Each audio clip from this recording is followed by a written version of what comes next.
Into the E to the O, you already know. This is Neil from the Babble Talk Podcast. This is Babble Talk, people of the world. We are talking about the one and only Spider-Man Across the Spider-Verse. The movie, the epic movie, the one that everybody loved. Some might hate it towards the end. You will find out right now, all spoilers. If you haven't seen the movie, that's too bad, because we're going to spoil it for you.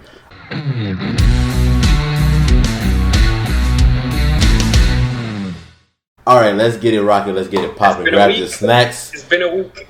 Alright. Longer than the spoiler-free period. We're all, if you haven't seen it at this point, you might not even watch it at all until it comes out on streaming, and that's on you. Alright.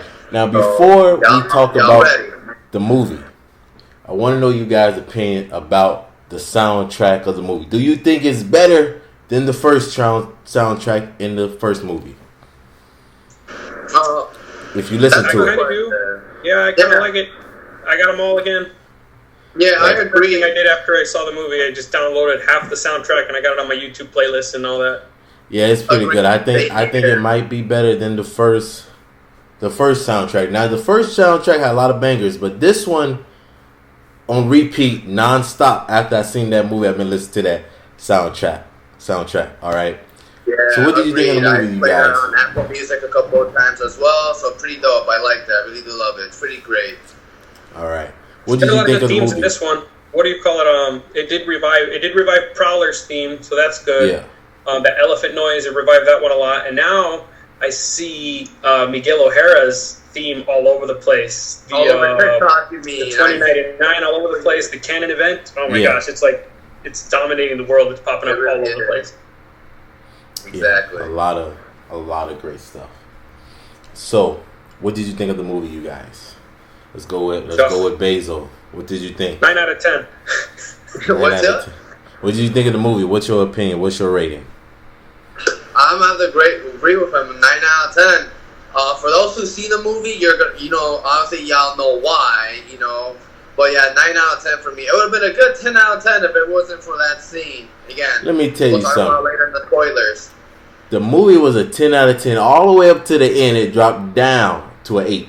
It broke my heart. I was like, I'm looking at my watch. I'm like, we got about 30 more minutes. No. Lie in my face. How dare you? It felt like they shot me in the heart. Okay? It felt so, I was so ready. I was screaming at the movie theater screen because how you going to stop the movie? That's you disrespectful. You disrespectful. You could have gave me 30 more minutes. You could have gave me 30 more minutes. At least 5 more minutes. Right? Yeah, not only that, there are no post-credit scenes or end-credit scenes whatsoever. Oh, I found that out online. So luckily, I didn't scroll the movie myself or anything like that. But from what I saw online, there were no end credits or any type of credits at all. So I was like, damn, okay, well, at least it was nice to know ahead of time, so I didn't waste my last couple minutes in theaters thinking something would happen.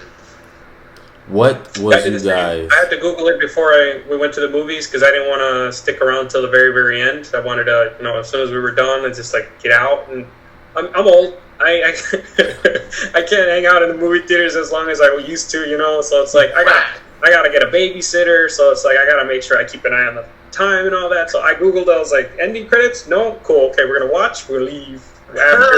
Let me just say this. What do you call it? The movie was beautiful. All right, from start to end, the animation was just I cried for 2 scenes. I was like, oh my gosh, my eyes just can't handle this. It's just so much, so beautiful. I was like, it's towards the beginning, towards the middle, and the very, very end, the end credit scene. Yeah, that was like wow. I was overwhelmed with just the animation. It was just so beautiful. And after rumors came out, not rumors, but claims came out that scenes took 4 years to animate. Then I was just kind of God damn, that was my school career just for one scene. Damn, I got nothing. I heard that too. It took them around the same time, 4 years to get it done for sure. And I agree with you as well. You pretty much took the words out of my mouth. The animation was great. I give it so much high praise for the animation. The color schemes they chose, the colors were vibrant. It was just amazing. And I'm surprised nobody had a seizure from seeing all that shit happening. Yeah, overall, I really enjoyed the movie. It was a lot of great stuff. Happened throughout the whole movie. I don't know what scene is my favorite, it just, you couldn't. For me, I can't really pick a good scene. There was each scene was better than the last. And when I tell you, on the animation, because if y'all didn't know, Babble Talk, we all went to the same school, and we went to the transfer school. There's a lot of stuff. We went to animation school, and to see all this great, beautiful animation done, make me regret not keep trying. Because, like, man, why am I not making videos about the animation? I could be animating. I felt the same. Did you know they had a 12-year-old kid animated one of the scenes, and I think it was the Lego scene, right? In the movie. I heard about that. Yeah, it was the Lego stop motion kid. So you telling me he was 14, man? He was 14. 14. Yeah. I said 12. Look at that. Won't he do it? And what I'm doing here, I play with Legos. I don't have any, but I get some. It get me. You know what I'm saying? That's crazy, but kudos to him. Cool. All right. So what do you call it? Let's get into detail. So this is a spoiler-free section. It's over. If you haven't seen the movie yet and you want to go see it spoiler-free, leave now, go watch it, and then come back. If not, you were warned. So what did you score it, Neo? You didn't give us an actual score. I gave it.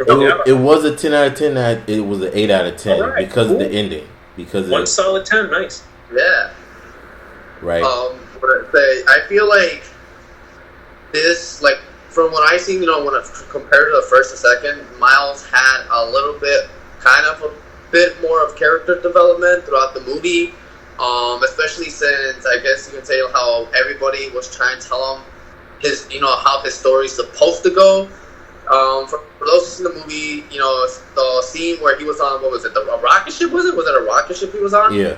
It was a train. It was a train. Yeah, I think it was a vertical train. Yeah, it was pretty cool. I think that line sticks to me the most. It's like he hates how everybody's telling him how his story's supposed to go, but he's gonna make his own, and I like that a lot. It just shows, like, you know what, like, I'm tired of people calling me a kid. I know what I'm gonna do, type of situation. You know what I mean?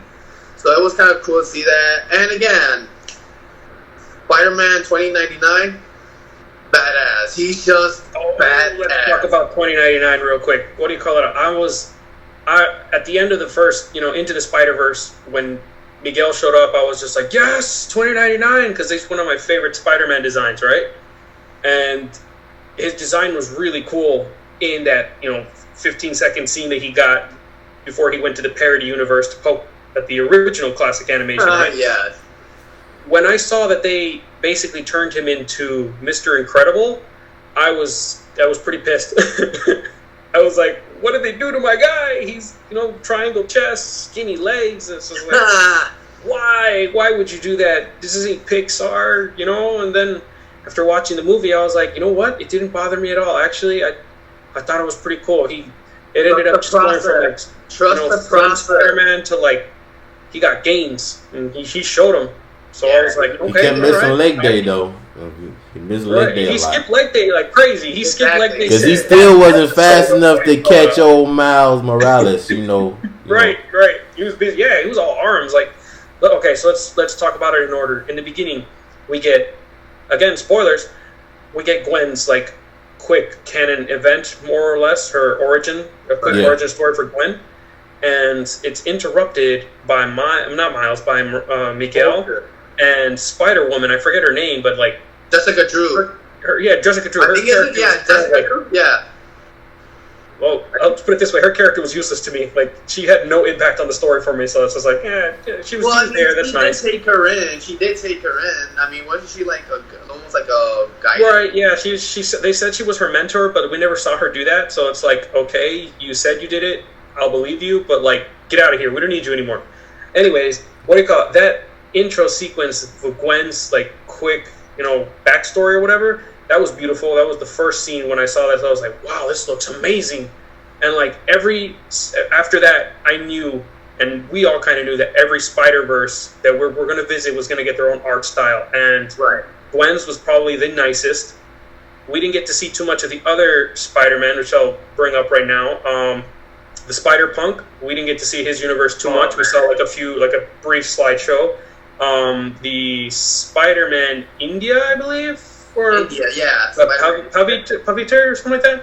Yeah. His universe was dope. I really liked his universe, and his webbing was like natural, awesome. like webbing. He had the whipping, and then he had like yo-yos. That's what I'm saying. Yeah, yo-yos. Those were pretty sick. Like he was using both, and I thought that was pretty cool. Yeah. And then Miguel's universe was pretty dope too. The whole like cyberpunk, what do you call it, towers and whatnot, and yeah, it was really dope. Everything looked amazing, honestly. But yeah, story-wise, what did you guys think? Story-wise, overall, it was great. They told it well. For each character that needed to have their moment, they had their moment. Right? It wasn't cut off like, okay, we're gonna introduce this character. This is character. We're gonna like see somebody else important, more important than this one. Everybody showed their importance in the movie, right?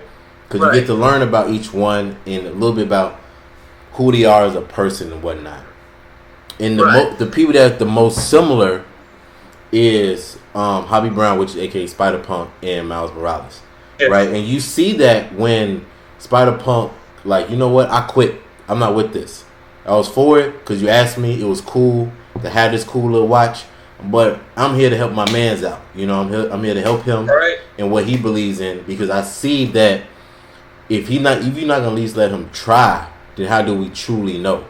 You know what I'm saying? Like, I quit, right? So they should have. Miguel should have been watching him from the start, because that boy, he could have. It was crazy, like the way he just like subtly builds up, and like he gives you like no hint that he's going to be helpful. He just kind of like shows up, like, who's this asshole? But then all of a sudden you're just like, wait a minute, this guy. Then he tried to take. He's got a point. Right. In the movie, this guy sees something that nobody else is looking. Watch out for the punk rocker over here. He's stealing empanadas, man. three things about that man.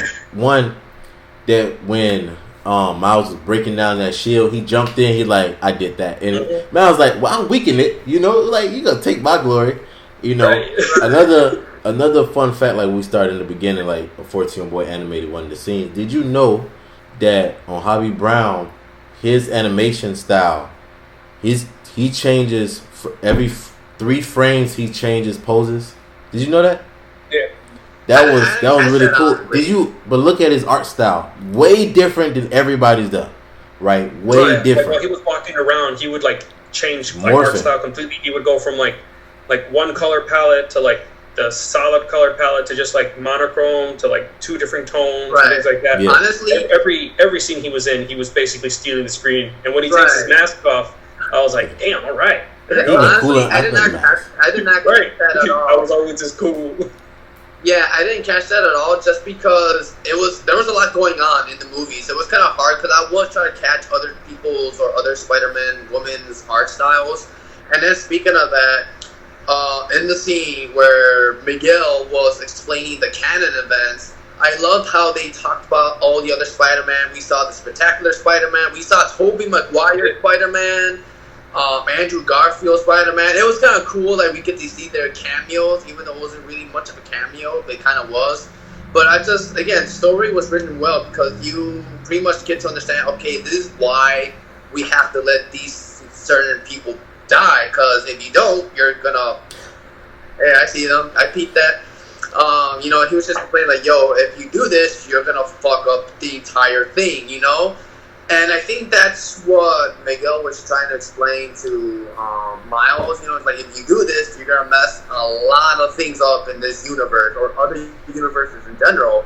But again, because Miles, wants to save his dad, he, obviously he doesn't listen. So it's going to be interesting to see what's going to happen in the 3rd film and how it's going to end. You know what I mean? Like, right. So that comes back to where I give it a 9 out of 10 for me personally, because like villains are part of my scoring. When it comes to movies, the villain of the movie gets a small chunk of my scorecard. There was only one actual villain in this movie. It was the Spot, which we'll talk about next. Miguel is not necessarily a bad guy. He's just kind of like, the good guy who wants to do the right thing the wrong way. You know what I mean? He's trying to preserve everything, but he doesn't know how to do it, so he's doing it the only way he knows. So that doesn't necessarily make him a bad guy. That just kind of makes him kind of a dick. But, he's not again, the Guardians of the Galaxy, he's a dick, but he's not a bad guy or something. You guys remember that. Yeah. But the Spot, on the other hand, his origin, hilarious. The bagel scientist, who literally got like a fraction of a second special animation in Into the Spider-Verse where they steal the bagel, they throw it at his head, and that is his origin story. I thought that was an amazing touch. Yeah, I mean, and who would have thought that one guy who got a bagel run and was going to be like one of the villains? I was like, huh, interesting. Even though the Spot was mad at Miles because became the way he was, losing everything, right? I don't think he was that mad. I think if Miles came to him a proper way and explained and work his magic or whatever, he probably wouldn't even be a villain. He'll probably be like, you know what? If you can figure out how to reverse this, we got a deal, right? Cool. Right. But dude was like, no, you a villain. You gotta be locked up. Woo woo. So now, then he like, you know what? Forget this. I'm gonna start stealing everything, and then stay fighting. Then he kicked himself into himself.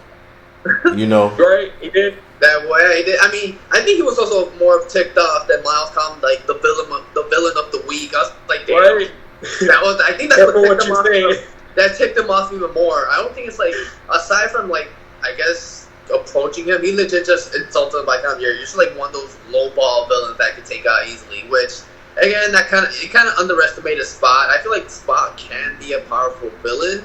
Right. And this, I mean, they're probably gonna show that in the third film, obviously. But they had to show him like at his weakest form. So if you don't love him at his weakest form, you don't deserve to love him at his strongest. Well, he powered up really quick. He went from 0 to 100 real quick, honestly, because he realized he's just like the bad guy who's just getting ticked off, and he's just like, all right, fuck it, I'm gonna go hard. I'm gonna go real hard. But I feel like you see the little math he does and all that in his little apartment building or whatever, right? And he starts bringing all the Spider-Verse and everything, and he just kind of he goes from the Dalmatian to inverted. It was like solid black body with white spots, and you're just like, holy hell, what is going on here? He's trying to figure out what show it looked like, but I can't remember at the moment. But anyways, go ahead, Neil. I see what you said. I feel that in the movie, once he kicked himself into himself, he realized, oh, my spots is portals to different dimensions and different timelines throughout the whole Spider-Verse, but also the multiverse and whatnot. I feel like if he would have realized that sooner, he really could have been a good guy, because think about it, he could go to anywhere in the world, any universe or whatever, because his spot showed, even though he haven't been there, it shows that gateway to that. He could have figured out another timeline where he was still human and try to be like, hey, can you reverse this type thing or whatever. But I think it can be a very cool, of himself, kind of like Peter and Spider-Man. They look for another Spider-Man to help them out. I think he can be very powerful because he got the power of,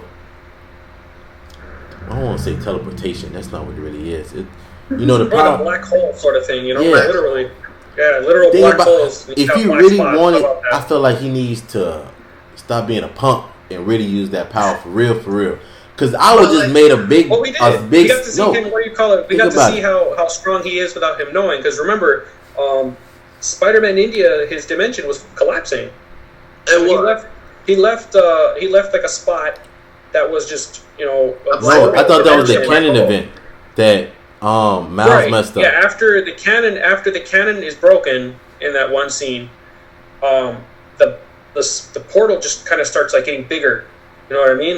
The actual spot is connected to the timeline in a way. So his powers connect him to the Spider-Verse. So he's we got to see the webs in the Spider-Verse. The spot is becoming the black space around the webs. Mm-hmm. You know what I mean?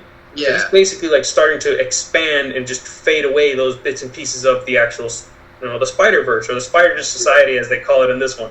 I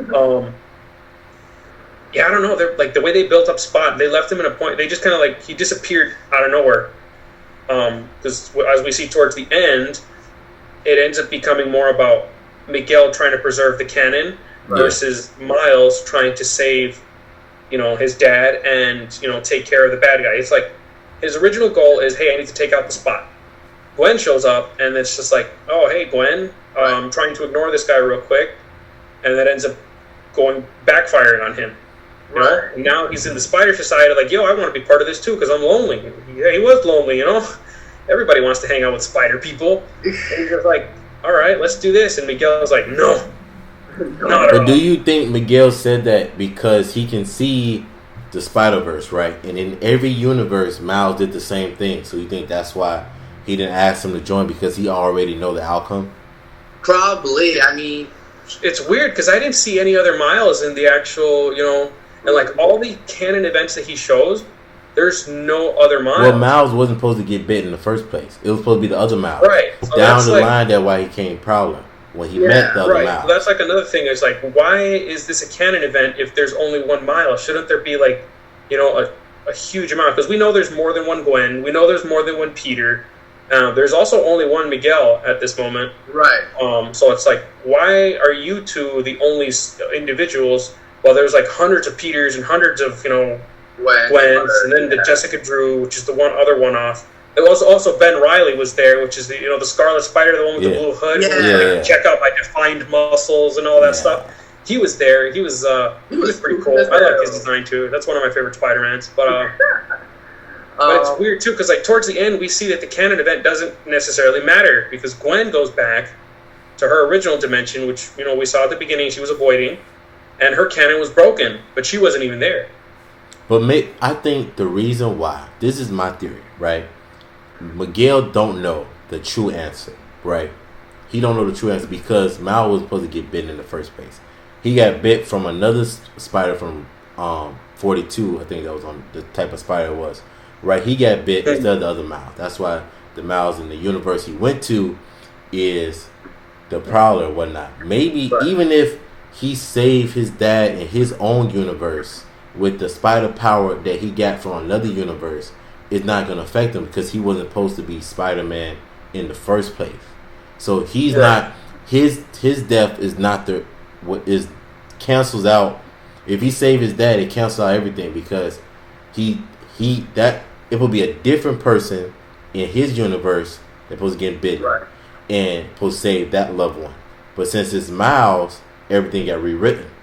So Miles could also be the key to saving multiple Spider-Verse's people and stuff like that. True. Look at that right there. What he do it, Lord? Real quick, like, well, I wouldn't say outside, but one thing I did like is we got to see Childish Gambino as Prowler. I was like, oh shit, we finally get to see him. I mean, he's locked up, but we finally see Prowler in this, like, real life. I was like, okay. It's all connected, right? He actually did play. He did play Uncle Aaron in Homecoming. Yeah, that's what I said too. He was confirmed to be what was his name? Aaron Davis. And at the end of that movie, there's like an end credit scene where he calls Miles, and he tells him, "Hey, I'm not going to be able to make it." End credit scene. I don't think I saw that one. I don't know if it was an end credit scene. It might have been a deleted scene. But it's like after Spider-Man webs him to the trunk of the car. Yeah. Like the scene is him like on the phone, just sitting on the ground. Hey, Miles, I don't think I'm going to make it. And that's literally all we got. So that Donald Glover, his whole Spider-Man thing there you go. is. I forgot his name. Yeah, his whole Spider-Man thing is all connected. It was a campaign done for Spider-Man, and one of his shows that he produces had him watching Spider-Man, and then in one of the Spider-Man, you see him on the TV in one of the episodes or one of the scenes and whatnot. And since he played his uncle for that Spider-Man, then became the Prowler. He did a 360 and he voiced the Spider-Man Miles Morales in the cartoon. So his whole thing is a full circle. This man is a god. I'm trying to tell you, he got all the spider power. With Miles Morales for a really long time. Yeah, it's great. So it's great that he got to go this far too. Honestly, so I guess my question to both of you guys is: so do you think like someone at the end, or at least not at the end, but in the third film, it's gonna come to a point where Prowler Miles Morales decides to work alongside the Spider-Man version because maybe Miles is to explain, like, you know what, I know Dad died in this universe, but maybe he can still help me save mine from my universe. Do you think that would come into play in the next film? Or do you think he's just like, screw it, no, like, if my dad dies, your dad has to die too, type situation? I think only because how can you have both parents and I only have one? I got my uncle, cool, but that's not my true father, right? He's my father in his universe lived a good life the best way he can. His uncle had to do things he didn't really want to do, but he had to do it because he needed money. It was the quickest way and the most effective way for him. So in that community sense, he's like, nah, you got my daddy dead, your daddy dead. Yeah, daddy for daddy. We the same man. You gonna learn how to be more strong and more powerful because, like they always said in the movie, is a canon event. The only way you can be Spider-Man is a sacrifice that you have to make when you put on that mask. So you have to lose someone to understand what it means if you don't say the next person. True, but or my other theory is it's like, yeah, maybe you can save the dad, but the mother will have to die in the process. No. I don't know. It's going to be interesting to see how they bring up the Miles connection in the next movie. Because so let's just clarify that up real quick. Ending of this movie, Miles gets transported back using a machine that Miguel develops to send spider people or villains back to the dimension they're from. But it uses like the Spider-Man connection to send them back. In this one, Across the Spider-Verse Part 1, Miles uses that machine to get back to escape O'Hara. Yeah. Using the machine to send him back, but it sends him back using the Spider-Man connection. And like we already said, the Spider-Man in our Miles' universe is already dead. So that technically that dimension should not have a Spider-Man, which sends him to the dimension where Spider-Man was not made because of him, right? So now he's stuck in a dimension that does not have a Spider-Man, and that dimension, it's very quick, but we hear J. Jonah Jameson in the background yelling about the Sinister Six Syndicate or something like that, which is basically like, the Sinister Six, which is Spider-Man's, group of villains teamed up to take over. But in this universe, with the new Miles, who is now the Prowler, they're basically in charge because the New York is just garbage. It's a run-down city. It's just run rampant with crime. And Miles doesn't realize what's going on when he shows up because he's just there. He's all like, oh shit, I'm just running away from this and I got to take care of my dad. And then he sees his uncle and he's just overwhelmed. He's like, yo, I thought I lost you. And it's just like, wait a minute.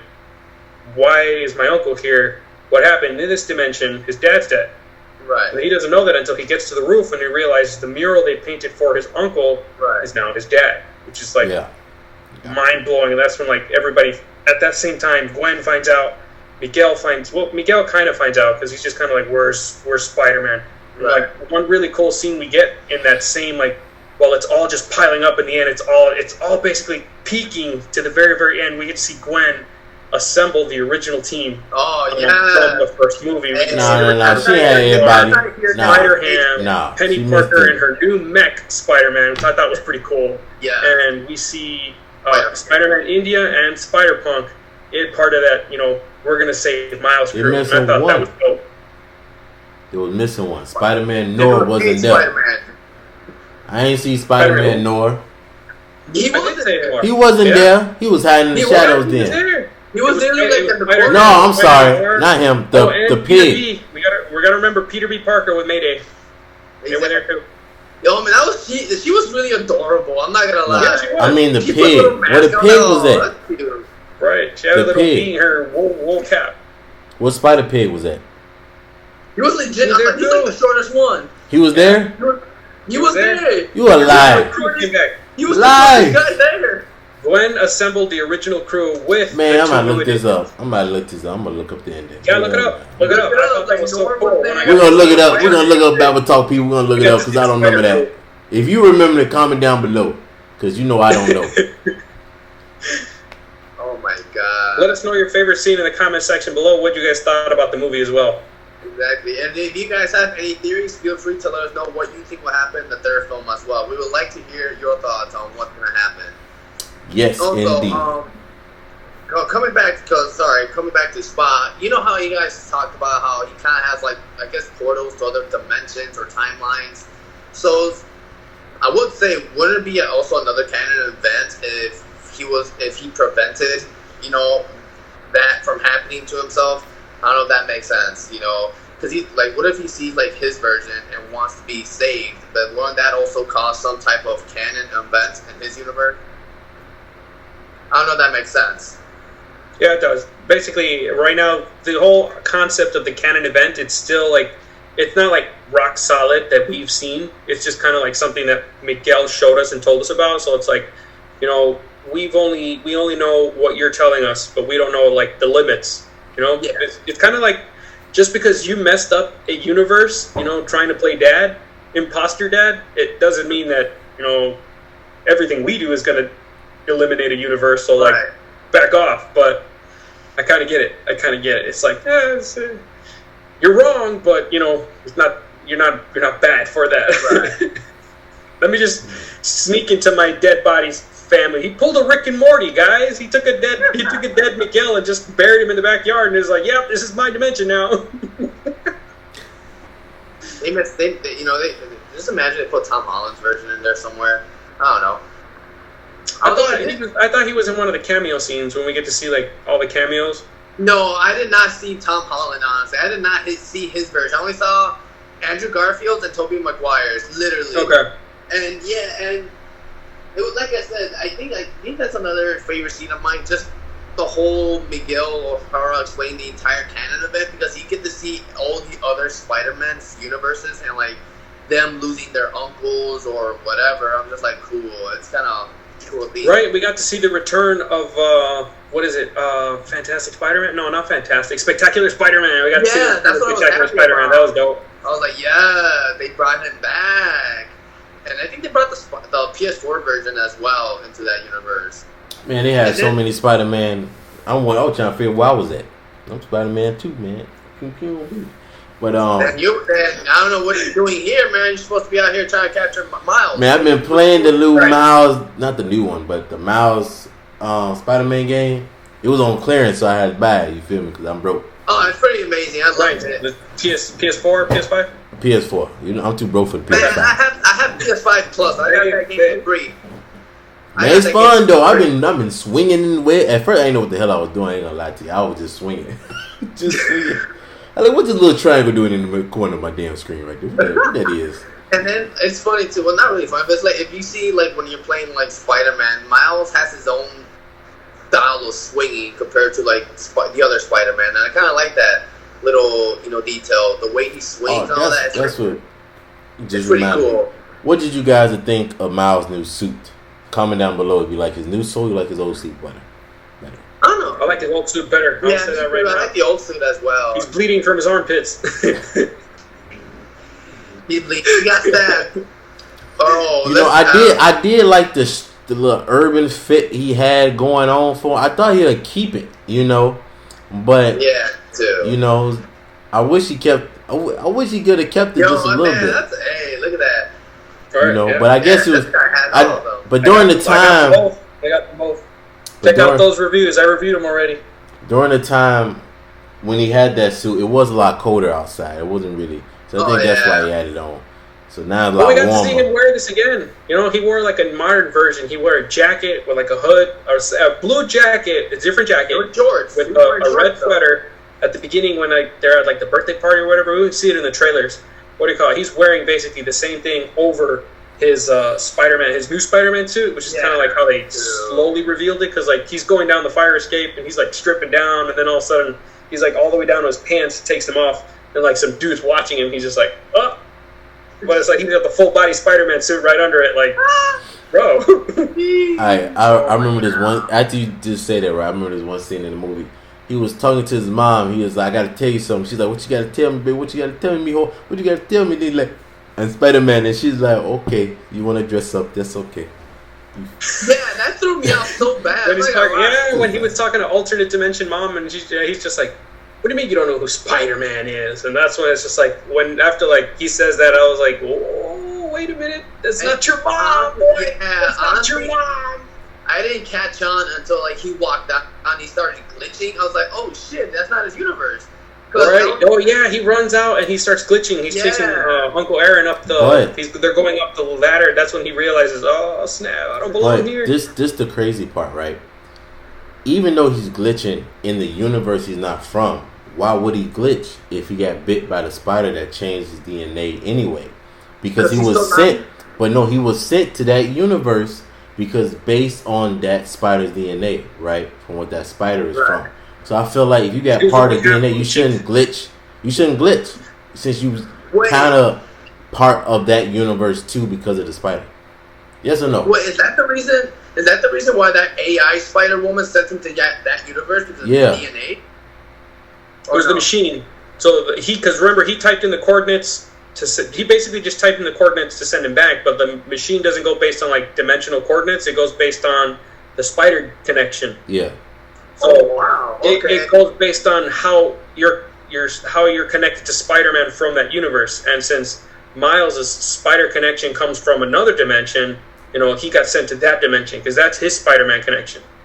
Yeah, technically he has no real Spider-Man connection to his own universe. He was just, at the wrong place at the wrong time. So my question my theory is, before we let the people go, if Miles got bit from a spider in his universe, even though he was already bit, do you think he'd get double the power? Or would it reverse it? That'd be crazy. It'd be crazy to reverse it though. Oh Lord Jesus. Or what if he turned into a spider? You feel me? Like, oh Lord. A mutation? A mutation on a mutation. Speaking of mutation, not really mutation, Miguel O'Hara going beast mode, like when he's angry, turning into like a spider/vampire, he was freaking scary when he was trying to rip open that portal, that that little ball that Miles was getting into. Man, he was not fucking around. They were pretty loyal to Miguel because if you guys don't know, 2099, he's not like a normal Spider-Man. He's basically like a drug addict Spider-Man, right? Like his whole story is based off of him being part of a corrupt like Alchemix type company, and they're instead of like blackmailing the employees so they don't leave, they make them drug addicts so they have to stay in the company, and the company provides the drug for them to stay up to date. So instead of like curing himself, he tries to turn himself into Spider-Man, but the drug that he's addicted to kind of backfires, and it ends up just suppressing like his an urge to need that drug. So it just kind of makes him almost like a mutant Spider-Man because he's like he can't wall crawl, he's got claws. If you remember that, he's got claws. He doesn't have sticky hands, he's got solid claws, and he's got spider teeth. Amongst for some reason I thought he was a vampire.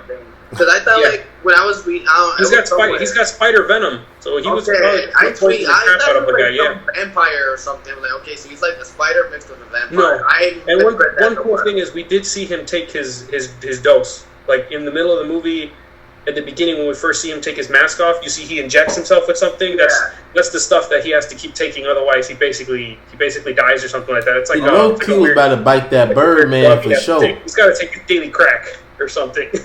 Oh, that's nice. Spider-Man takes crack, kids. Right. Spider-Man take crack. We better get canceled for that one. Y'all wild, boy. You wild.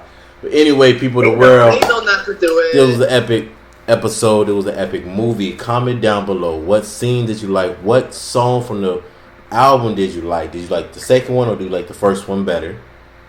What other movies, TV shows we should talk about?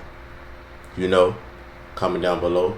Like, subscribe, share it with everybody with your friends, with your grandma. Because grandma just sit there and watch. That's all. We need the views, baby.